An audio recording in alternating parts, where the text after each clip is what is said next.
$552 a month. That's what a thyroid condition pays a veteran at 30% in 2026. And here's the part almost nobody warns you about. For a lot of veterans, that check comes with a 6-month clock ticking on it. So the question veterans type into the search bar is blunt. Can you actually get VA disability for a thyroid problem, for hypothyroidism, a goiter, a nodule, thyroid cancer? The answer is yes.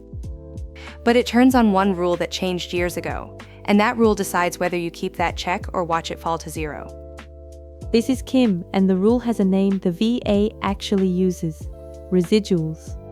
Since the schedule was rewritten, the VA stopped paying you for the diagnosis and started paying you for the damage the thyroid disease leaves behind.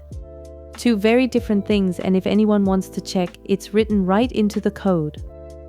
Leo here, and picture the money because that's what this is. A thyroid on medication, humming along fine, rates low, sometimes zero. The same thyroid that wrecked your heart rhythm or your metabolism or your head can climb to 60%, $1,435 a month. Same gland, wildly different check. Lewis here, look at what that means in plain terms. Nobody gets paid for the word hypothyroidism anymore. You get paid for what it did to you. Miss that, and you file the wrong claim. So we're covering all of it today, honestly. Leo, put the range on the table so nobody leaves thinking a prescription is a jackpot. Fair, low end, a well-controlled thyroid with nothing left behind might rate 0. Middle, real residual damage, 30%. About $552 a month for a veteran alone. Higher, 60% and up when the damage is serious. And thyroid cancer under active treatment sits at 100%. We are not going to pretend the low end is a payday. And this isn't one obscure condition. The VA's own rulebook breaks it out. Overactive thyroid, underactive thyroid, a goiter, a nodule, thyroid cancer. Different codes, one shared question. It all lives in section 4.119. That rulebook is the VA's rating schedule, the official list that hands every condition a code and a percentage. Nothing we say today is opinion. Before I hand it to the panel, one question shows up under every one of these videos, and Kim flagged it in the comments. Kim, take it. Yes, the one everyone asks is this: if my thyroid is controlled with a daily pill, is there even anything left to rate? And the honest answer is, it depends entirely on what the disease did before the pill, and whether it left damage behind. That's the whole game. Controlled isn't the same as undamaged. And the piece that surprises people most is a rule change from years back that quietly rewrote how every one of these pays. Everything we cover today, plus the full conditions list and free tools to check your own claim, lives at va.professorerica.com. Kim, walk us into that rule.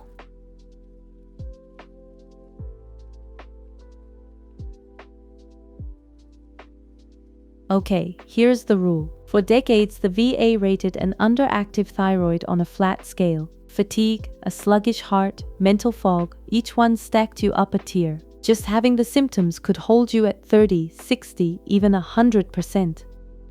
Take the date, because it matters. Effective December 10th, 2017, the VA rewrote this whole section. The old flat scale for an underactive thyroid retired. History's verdict on the old rule was that it paid for having a diagnosis, not for being disabled by one. Let me lay the old rule and the new rule side by side, because this is the exact trap. Here's the ruling. Before, symptoms alone could hold a rating. After, the code gives you a fixed 30% for 6 months, then rates only what the disease actually left behind. And where this is going matters for your wallet. If your thyroid disease left a real heart condition, that heart condition gets its own rating in the cardiovascular system. The damage doesn't vanish. It moves to the code that measures it. Right, and the regulation says it in plain words. After the initial period, quote, rate residuals of disease or complications of medical treatment within the appropriate diagnostic code. Page by page, it's the same instruction for the overactive thyroid too. Wait, so a veteran fully controlled on medication could rate 0? If there's no residual damage, yes, controlled and undamaged can be 0%. That's the honest flaw, and pretending otherwise just gets claims denied. So the trap is old advice. Someone tells you hypothyroidism is an automatic 30%. That was yesterday's rule, and both things are true. It used to be right, and it will cost you today. Honestly, the gland is the size of a bow tie and the rewrite is the size of a phone book. The bow tie that files paperwork. Only the VA. Alright, that's the setup. Next, we sort the actual conditions, because a thyroid problem isn't one thing, it's four. Real quick, because this next part matters to you. If any of this is helping, tap that like button, then hit subscribe and ring the bell so the next one finds you. Both are free and take about a second, but they tell the algorithm to show this to one more person who needs it.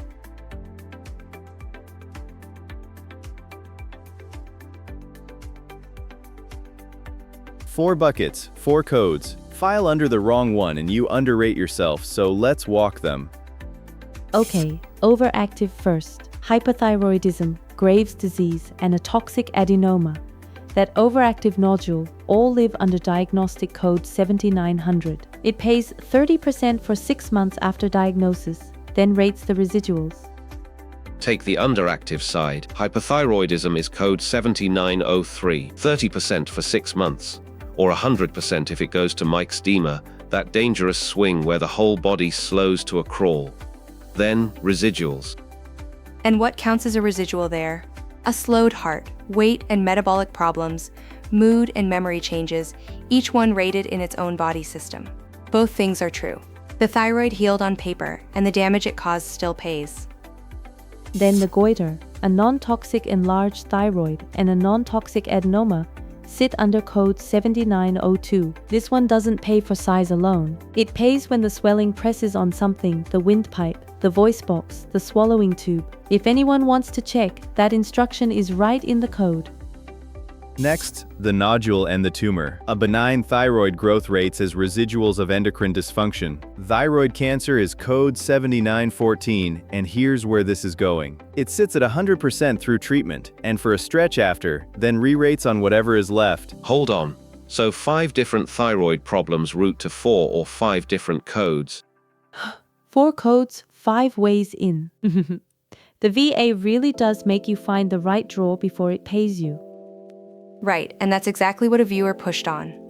Kim, the sharp version. Here's the sharp one. If the cancer rating drops after treatment, does a veteran in remission just lose the 100% overnight? Not overnight. The code holds the 100% for a set period after treatment ends, then schedules a re-examination. If the cancer is gone and no residual remains, the rating steps down to whatever damage is left. That can still be substantial. A removed thyroid, a scarred voice, a heart that never recovered. So the map is drawn. 4 codes, 1 logic. Find the damaged function, find the code that measures it. Next, what that actually pays in real 2026 dollars.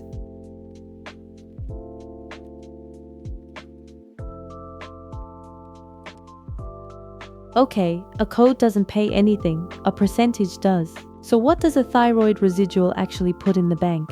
Let's turn one into a real paycheck in this year's numbers. Meet Frank, a 61-year-old Air Force veteran. His hypothyroidism is managed now with 1 daily pill. But before it was caught, it left a heart condition and lasting cognitive problems. Those residuals get their own ratings, and combined they climb. Okay, so watch the gap, because it's bigger than people expect. Start at the top. If Frank's residuals combine to 60%, the VA pays $1,435.02 a month for a veteran alone in 2026. Now drop him to 30% milder damage. That's $552.47. Same veteran, smaller injury. So the difference between mild and moderate on the same residuals is $882.55 every month. Hold on. Put that over a year. Just under $11,000 every year for the same veteran carrying a milder rating. That's a car payment gone because the exam measured a little kinder. Take the honest part. Frank didn't earn more for suffering. He earned it because the exam measured worse function. The number tracks the damage, and the smallest part of this is the thyroid word itself. Which raises the money question everyone actually has, and Kim pulled the blunt version off the comments. Kim. Yeah, the blunt one.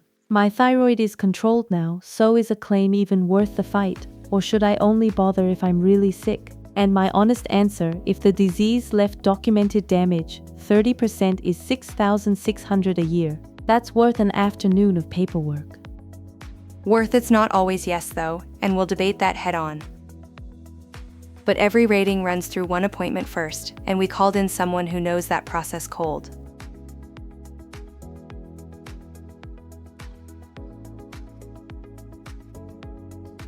Every dollar we just walked runs through one appointment, the compensation and pension exam. Get it wrong, and a real residual reads on paper as nothing.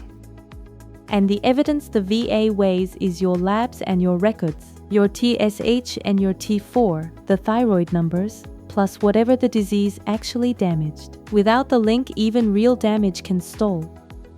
And the standard for that link is gentler than veterans fear. At least as likely as not, 50-50 is enough. You don't prove it beyond doubt, you tip it to even. Look, this is exactly the kind of thing you want from someone who knows the process cold. Let's get them on the line. Glad to jump in. And you named the hinge already, the nexus. On a thyroid claim, I want 3 things.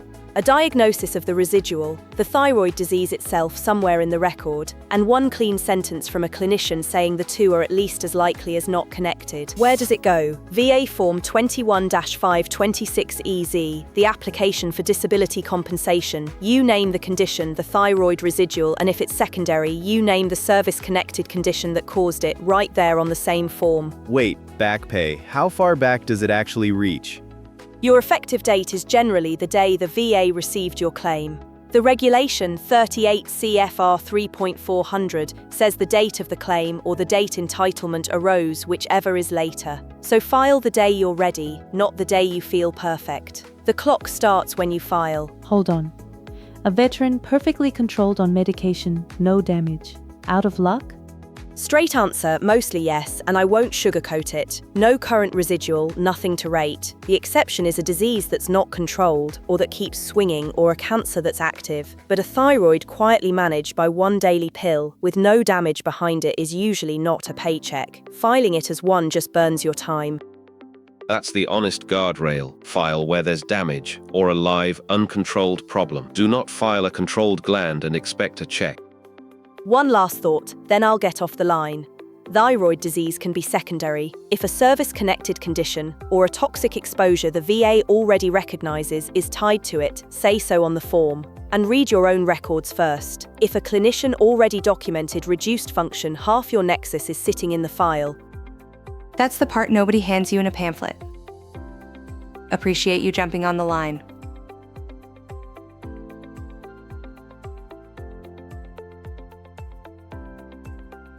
Here's the fork we owe you, honestly. Leo says a documented thyroid residual is always worth filing. Lewis says your effort is a resource too, and a controlled thyroid can cost more to chase than it pays. Let's pressure test it. File it if your records show a real residual, a damaged heart, a metabolic problem. That's 30% minimum, 6,600 a year for evidence that already exists in your chart. Where this is going, leaving that unfiled is leaving cash on the table. Slow down. 6,600 a year, yes, if you win. But a controlled thyroid is the coin flip zone. The disease is managed. The labs read normal on the pill, and the exam may find nothing left to rate. You can spend months, pay for a nexus letter, and get a 0. History's verdict on the well-controlled ones is that they deny more than veterans expect. Lewis, put a number on it. Where's your line? A thyroid managed by one pill, every lab in range, no lasting damage documented. That's the maybe. Above it, a real residual on a scan or a cardiology note, the evidence carries itself. Below it, you're fighting for a maybe. But a coin flip still pays if it lands. And the standard is at least as likely as not beyond doubt. True, I'm not saying don't file. I'm saying file with your eyes open and line up the nexus before you start the clock, not after. That's a real point from both of you. Leo, does the effort argument change your always? It sharpens it. I was treating every thyroid the same. Where the damage is documented, always file. Where it's controlled and clean, get the doctor's opinion first, then decide. Fine, Lewis, I'll give you that one. It's not free. And I'll give Leo this. If the thyroid disease is secondary to a rating you already hold, or to a recognized exposure, the connection is half built. That one I would file every single time. So here's the panel's verdict, and the VA backs the standard in writing. File when the residual is documented, or when the thyroid disease is secondary to a service-connected condition. When it's controlled and clean, get the nexus opinion before you file, so your 50-50 is really a 50-50. And a well-managed thyroid with no damage behind it? Let it be. That's my recommendation, and it's one you can act on tonight. The bow tie earns its check after all. Leo, Lewis, thank you. Let's bring it home.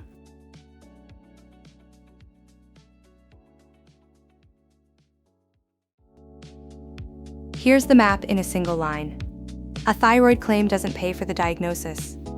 It pays for the damage the disease leaves behind. 4 codes, 1 exam, and 1 rule that changed back in 2017. The piece I would hold on to is the rewrite. Rate the residual, not the diagnosis. The VA doesn't pay you for the word hypothyroidism. It pays for lost function measured today. And the number that stuck with me. The gap between 30 and 60% on one set of residuals is just under $11,000 a year. Underfiling is expensive. Mine is the standard. At least as likely as not. 50-50 is enough, and that's a far lower bar than most veterans walk in expecting. So here's your move tonight. Pull up your own records and hunt for 2 words, reduced function, or any residual a doctor already wrote down. If it's there, half your claim is already built, and you just have not filed it yet. Hit subscribe, because this series climbs the whole VA system one benefit at a time, and a like tells the algorithm to show it to the next veteran who needs it. Next time we stay on the conditions list, and here's the hook. There's one thyroid situation where the VA pays even when your labs come back looking perfectly normal. Wait until you see how that works. And before you go, one for the comments. Did the VA rate your thyroid on its residuals, or are you still fighting to prove the damage? Class dismissed. Thank you for learning with me today. This is Professor Erica.